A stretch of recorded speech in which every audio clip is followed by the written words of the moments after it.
There's a specific moment when you realize the thing you chased for months doesn't actually matter. And it's not just you, it's literally how we're wired. You remember the first time you wanted something so badly you couldn't stop thinking about it? Maybe it was a car. You imagined the way people would look at you when you drove it down the street, the smell of new leather, that sense of finally making it when you held those keys. The day you bought it, man, you felt like you were on top of the world.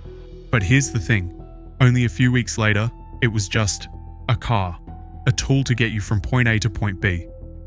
The excitement faded, and that familiar hunger for something else crept back in. Or maybe it was a promotion. You worked those late nights, sacrificed weekends, told yourself that once you got that title, everything would feel different. And yeah, for a hot minute it did. You celebrated, your friends congratulated you, your family was proud. But then, almost without noticing, the glow wore off. Soon you were restless again, eyeing the next level, the next raise, the next proof that you were actually moving forward. This pattern isn't rare. It's not even unusual. It's literally universal. The lottery winner who discovers that a year later, he's no happier than before. The couple who dreams of the perfect house, only to find that once they move in, it's just a place to sleep. The student who believes life will start after graduation, only to arrive at that new chapter feeling the same damn emptiness. We keep chasing. A better job, a bigger house, a new relationship, another number in the bank account. And yet no matter how much we acquire, the satisfaction slips through our fingers like water. It feels like failure, like something must be fundamentally wrong with us. We tell ourselves we're ungrateful, or greedy, or just broken somehow. But what if I told you this isn't a flaw in your character? What if I told you this is the actual design of human life itself? Look, 2,000 years ago, Aristotle saw the exact same truth. He understood that humans would never be fully content with what they already have. But here's the key. He didn't call it greed. He didn't call it weakness. He called it a signal, a sign that we're built to move towards something greater, something beyond the next purchase or achievement. And here's the part that'll mess with your head. This endless dissatisfaction is both the reason we suffer and the reason we've risen higher than any other species on Earth. It's the fire that drives us forward, but also the fire that burns us if we don't learn how to control it. Now, before we go deeper, let me explain a concept that sits at the center of everything we're about to discuss. Aristotle called it telos. Without understanding this, nothing else will make sense. Telos means the final purpose, the natural end toward which something is directed. Every object, every living being, even every idea carries within it a built-in destination. For Aristotle, nothing exists without a telos. Think about a knife. Its telos is to cut. If it doesn't cut, it's not really a knife, no matter how shiny or expensive it looks. Think about your eye. Its telos is to see. When an eye fails to see, it's no longer fulfilling its nature, or a seed buried in soil. It carries the silent potential to become a tree. The telos of that seed is growth, transformation, unfolding into what it was always meant to be. So what about human beings? What's our telos? Aristotle answered with a word that doesn't translate neatly into English, eudaimonia. Most people render it as happiness, but happiness is way too shallow. A better translation is human flourishing, the state of living in harmony with our deepest capacities, of realizing the full weight of who we're meant to be. Eudaimonia isn't the short thrill of buying a new car or winning a promotion. It's not the temporary spark of pleasure or approval. It's the long arc of a life lived in alignment with your essence. For Aristotle, a person who achieves eudaimonia isn't simply satisfied, they're complete. Now listen carefully. If you often feel restless, if you reach a goal and immediately crave another, this may not mean you're broken. It may mean you're chasing the wrong telos. You're running after shadows instead of substance. A person who spends their life stacking possessions but never asks, "What am I actually for?" will always feel that quiet pull of emptiness. But someone who aims their effort toward their true telos discovers that dissatisfaction takes on a completely different shape. It becomes less of a torment and more of a compass, a signal pointing toward growth. This is the key insight. If you're never content, the question isn't how to silence that feeling. The question is whether you've misunderstood what it's pointing toward. Psychologists today have a name for what you've experienced 1,000 times. They call it the hedonic treadmill. The idea is simple. When you achieve something you want, your happiness spikes, but only for a moment. Soon you adapt. The new car becomes ordinary. The promotion becomes normal. The relationship that once consumed you settles into routine.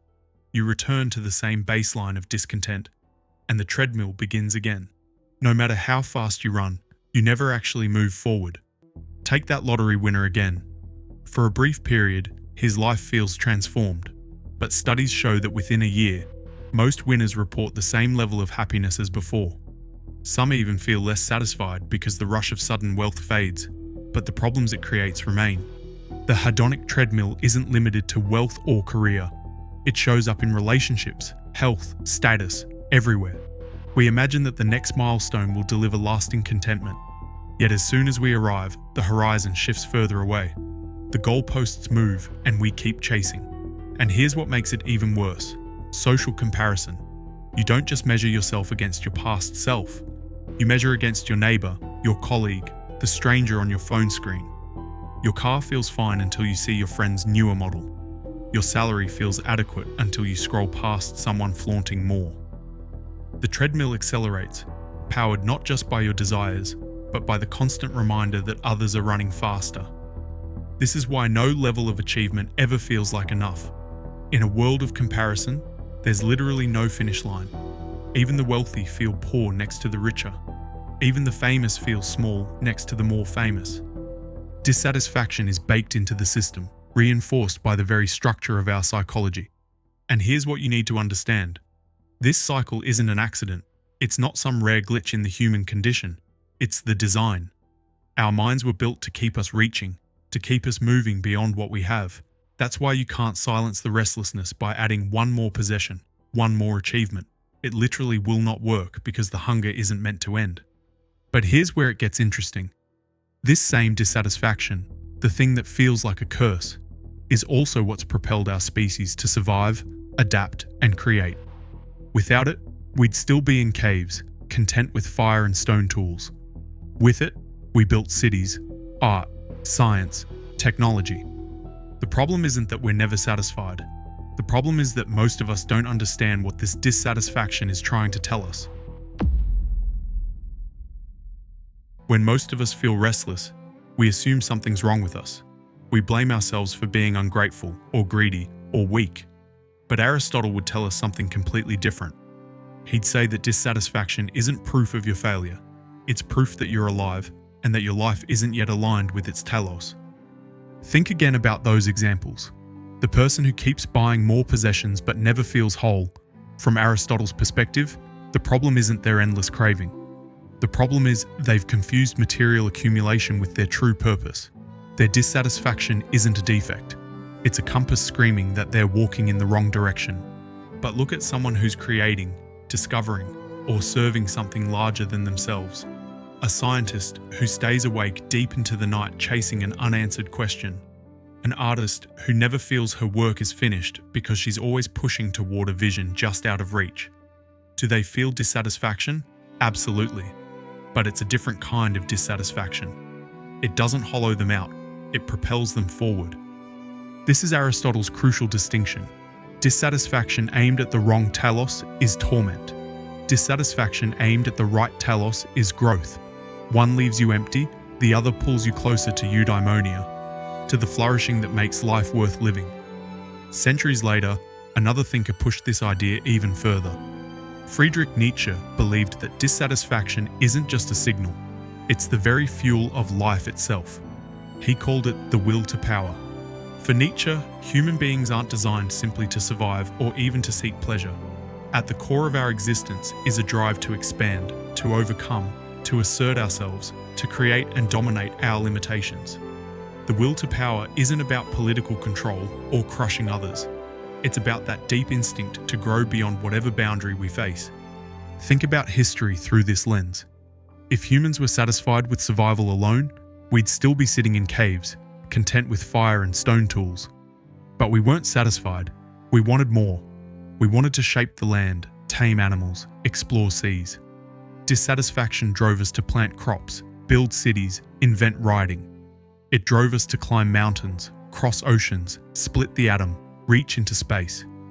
Every leap forward began with someone who refused to accept the limits of what was given. Someone who felt that sting of dissatisfaction and turned it into creation. The farmer who thought there must be a better way to feed people. The inventor who believed the candle wasn't enough. The thinker who challenged the old gods and demanded new truths. This is the will to power at work. But Nietzsche also warned us. The will to power can elevate, but it can also destroy.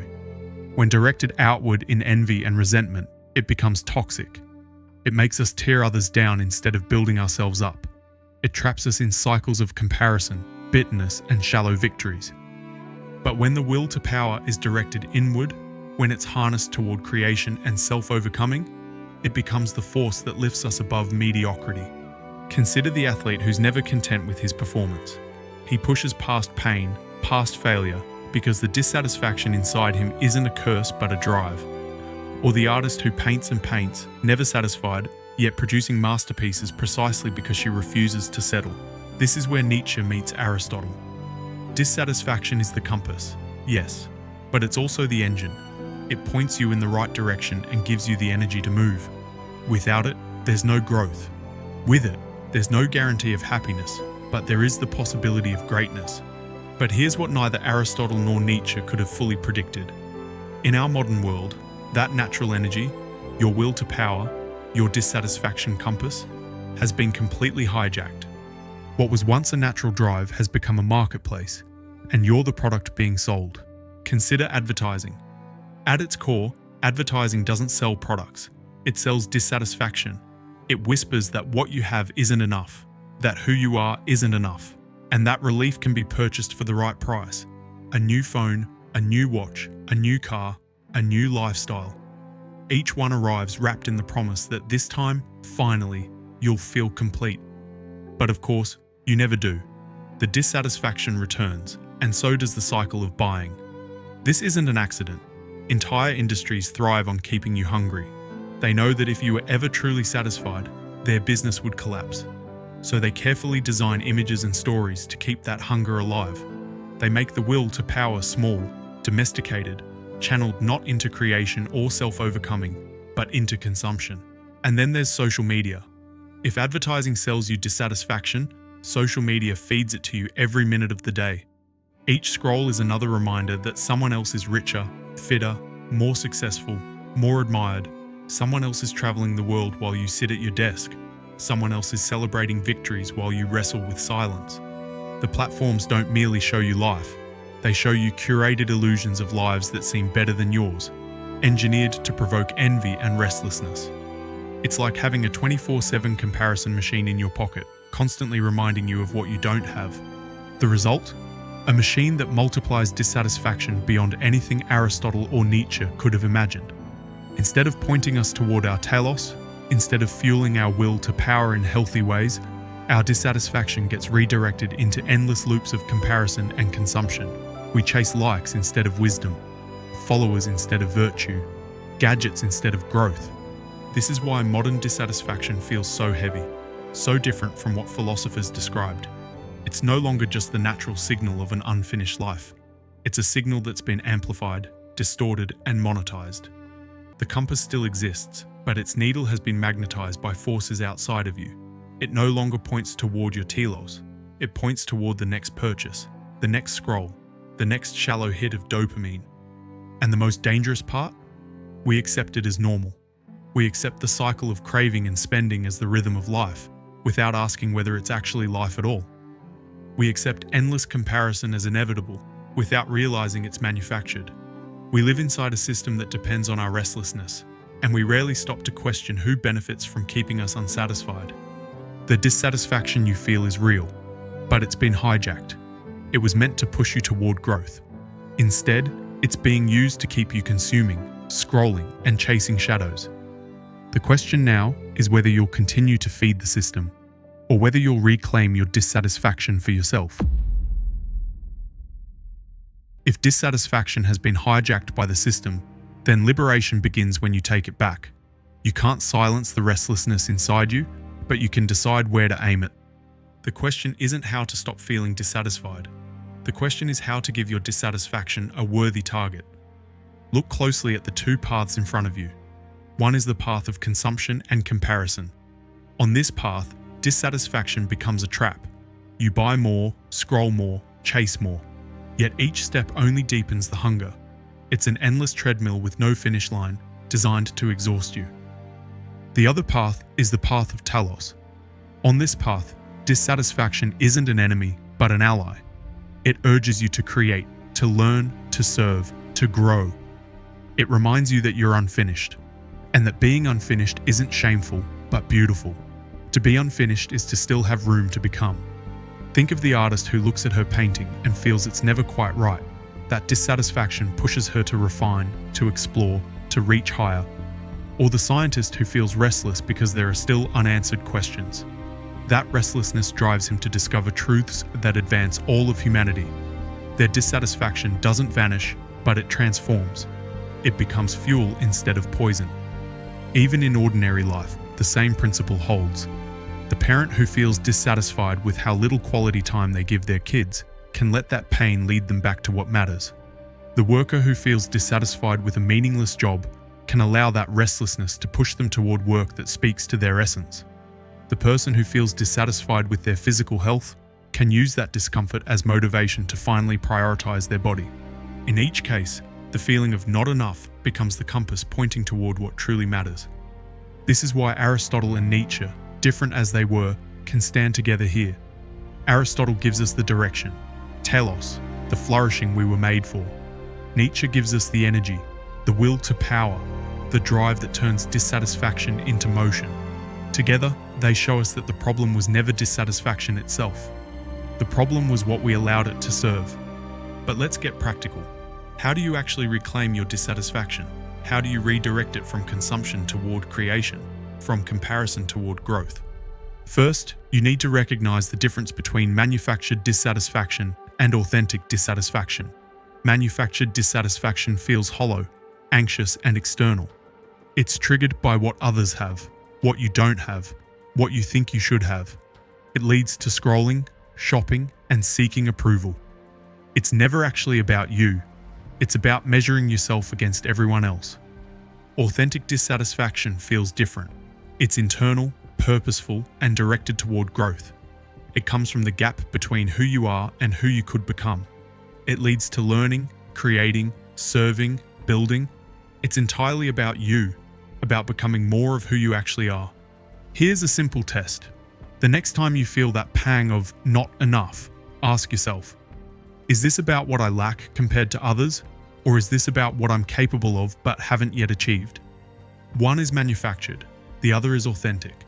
Second, you need to get clear on your actual telos, not what your parents wanted for you, not what society says you should want, not what would look good on Instagram. What is the thing that, when you're engaged in it, makes you feel most alive? What is the work that you do even if no one was watching, even if no one applauded? For some people, it's creating something beautiful. For others, it's solving complex problems. For others, it's serving people who need help. For others, it's raising children with wisdom and love. There's no universal telos, but there is your telos. And you'll know it because working toward it feels like coming home to yourself. Third, you need to starve the manufactured dissatisfaction and feed the authentic dissatisfaction. This means being ruthless about what you allow into your attention. Unfollow accounts that make you feel inadequate. Avoid stores when you're feeling restless. Turn off notifications that interrupt your flow. Create space between feeling dissatisfied and taking action, because in that space, you can choose which path to walk. Instead, seek out what feeds your authentic dissatisfaction. Read books that challenge you to grow. Spend time with people who inspire you to become better. Engage in work that stretches your capabilities. Put yourself in environments where your potential feels both exciting and slightly intimidating. Remember, you will never eliminate the hunger for more, and you shouldn't want to. That hunger is the reason you're alive, the reason you're capable of more than you are today. The liberation comes when you stop feeding that hunger with empty things and start feeding it with pursuit of your true purpose. Here's what this looks like in practice. Instead of scrolling when you feel restless, you might pick up a book on something you've always wanted to learn. Instead of buying something when you feel inadequate, You might work on a skill that would make you genuinely proud. Instead of comparing yourself to others when you feel behind, you might take one concrete step toward your own goals. The dissatisfaction doesn't disappear, it transforms. It becomes the energy that pulls you forward instead of the weight that drags you down. And here's the beautiful paradox. When you align that inner drive with your telos, you don't achieve some final state of contentment, but you achieve something better. You achieve the deep satisfaction that comes from knowing you're becoming who you were meant to be. You're no longer running on a treadmill, you're walking a path. Aristotle would say you're moving toward eudaimonia. Nietzsche would say you're exercising your will to power in its highest form. But in simple terms, you're finally using your restlessness for what it was designed for, growth. So the next time you feel that sharp pang of not enough, don't rush to numb it with another purchase, another scroll, another shallow distraction. Ask instead, what is this energy pointing me toward? And if you listen closely, really closely, it might lead you not to despair, but to the path you were always meant to walk. You will never be fully satisfied, but that's not a curse. It's the greatest gift of being human. It means there's always more to reach for, more to build, more to become. You will never be enough, but precisely for that reason, you can always become more. Here's your challenge for the next 7 days. Notice every time you feel that familiar pang of not enough. Write it down, be brutally honest. Was it triggered by something real? Or was it born of comparison? Was it a signal from your telos? Or just a hook planted by the system? At the end of the week, look at your notes. Patterns will emerge. You'll begin to see where your dissatisfaction is empty and where it's trying to guide you home. Because here's the truth. The dissatisfaction in your chest will never vanish. It was never meant to vanish. It was meant to guide you. The question is, where will you let it lead? Will you aim your dissatisfaction at the empty promises of a system designed to drain you? Or will you reclaim it, directing it toward the telos that makes you whole? The answer will shape not just your happiness, but the very meaning of your life.